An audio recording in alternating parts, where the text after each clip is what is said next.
Yeah.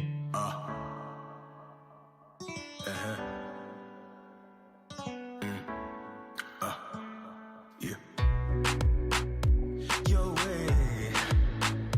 Yeah, so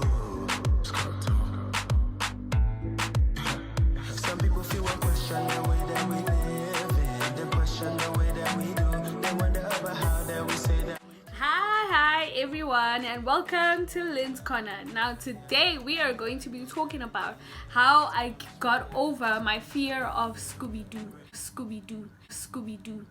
Now I know you're wondering, like, Scooby-Doo, like the one I know? Yes, that one that you know. So I'm going to explain to you first, like, where the fear all came from and all of that. So let's start with the fact that I was 7 years old when I started watching Scooby-Doo. Maybe younger, but I just remember, like, when I was 7, that's when, like, I was really afraid. So I was 7, and this Scooby-Doo cartoon was all about, I don't know if it's still running anymore, but I'll just talk about when I used to watch it. So it was about 5 characters. There was Freddy, there was Daphne, there was Velma, Shaggy, and the dog Scooby-Doo.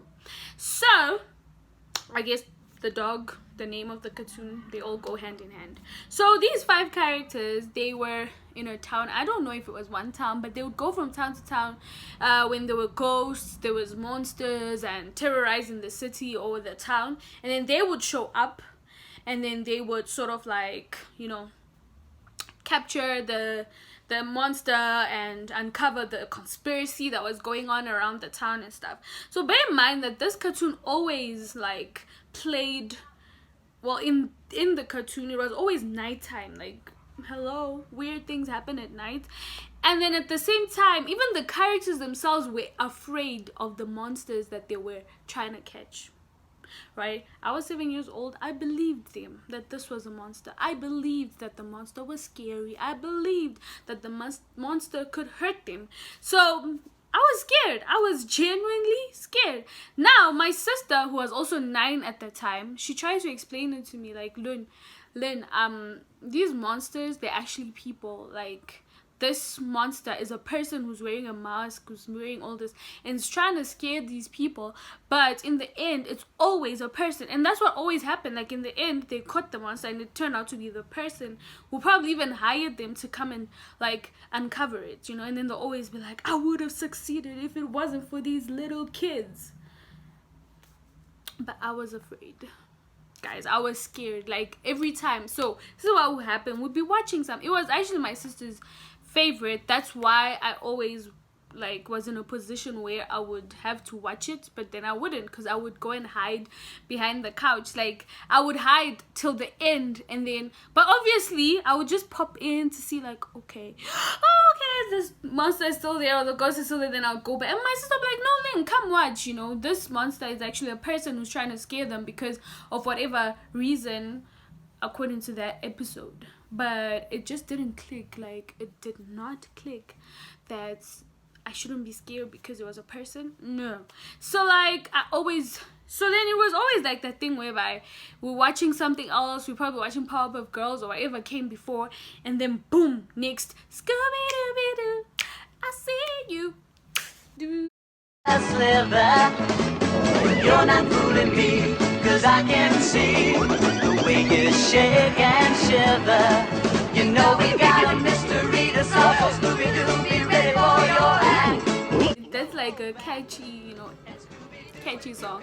But anyway, I was really scared, guys. So how did I overcome my fear of these ghosts and this dog that was also afraid and everything? Okay, so drum roll, please. I overcame my fear of Scooby-Doo. How? I stopped watching it. Guys, I legit stopped watching Scooby-Doo. Like, I stopped watching it. Every time it would come on, I would leave the room and I would go to our room, or I'll just go outside and play with other kids. Like, I stopped watching Scooby-Doo. I stopped watching it to the point where the next time, like from when I was 7 years old, the next time I watched Scooby-Doo, I was probably 12 years old. It was Scooby-Doo the movie. I don't know if it had just come out or it was a rerun or whatever, but this one was with actual people, like it was actual people. So that's when I started, that's the next time I watched Scooby-Doo. Like, and I actually just ran into it. I was looking for something to watch, and then I saw Scooby-Doo the movie. I was like, oh, okay, let me watch this. Then I just watched it, and I wasn't scared anymore because obviously, like, I'm a bit older now. But I stopped watching it. And guys, like, I'm gonna preach to you right now. Ooh, preach it, sister, preach it, preach it. Okay, so I'm gonna preach to you and say, you know what, there's some things in our lives that bring fear to us and we entertain them, but why? You know, like, I generally do not watch horror movies. I don't.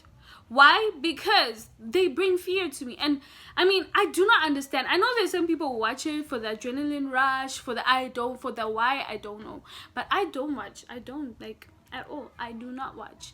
Like, I don't watch horror movies. I don't watch movies that bring fear to me. As soon as I hear the ding, trust me, I'm about to fast forward or I'm about to leave. Like, I don't, like, hello, protect the heart. Out of it comes the issues of life. Protect your heart, girl. That is so me. So, like, I think in life we need to do that. You know, stop entertaining thoughts that bring fear. What if I don't make it? What if it doesn't happen? Like, stop it.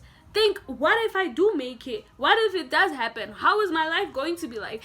Be a positive person. Be that person that switches off, like, that part that brings fear, and just think of thoughts that make you happy. If you can't think of those things, then watch Two Girls, One Camera. We've got so much good content that will make you laugh. It's good content. But, like, for real though, why you gotta entertain things that bring fear to you? Like, guys, I don't, like, I stopped watching Scooby-Doo and I was the happier for it. Another cartoon that I did not watch was Courage the Cowardly Dog. Like, that was so weird, guys. Courage the Cowardly Dog was scary. Even my sister, who was like the strong one of the both of us, she didn't watch it at all. I wonder, like, was that cartoon for kids? I mean, if you're watching this and then you used to watch it when you were younger, please comment down below. How did you turn out? Because that thing was scary. Like, weird things happened in that cartoon. Like, guys, I don't even, like, I can't even explain it. But I mean, I've watched it later on when I was older, and I wonder, like, it wasn't that bad. But then for a 7-year-old, that, I don't know, like, what were they thinking?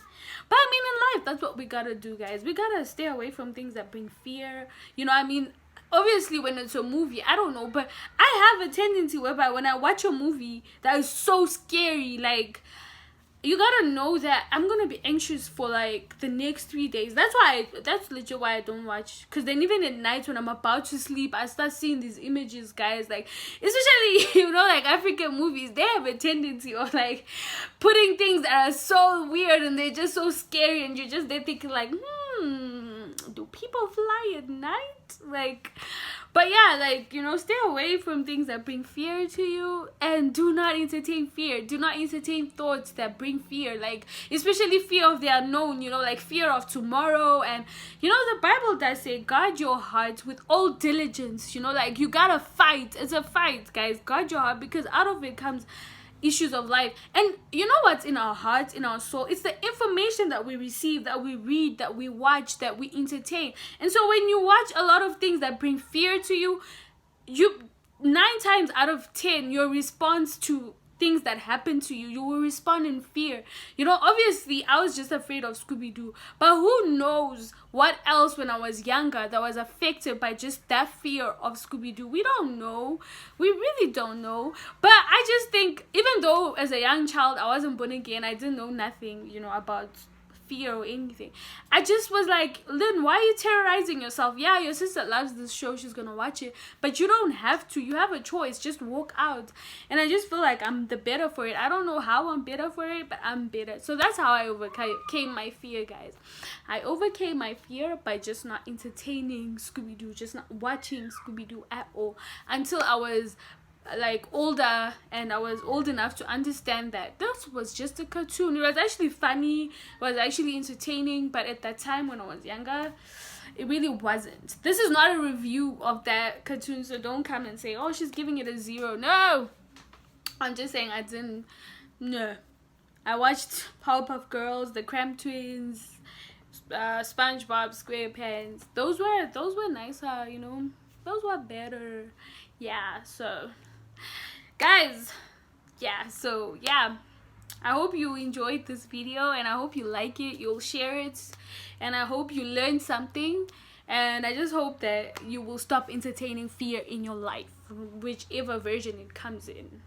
Bye guys.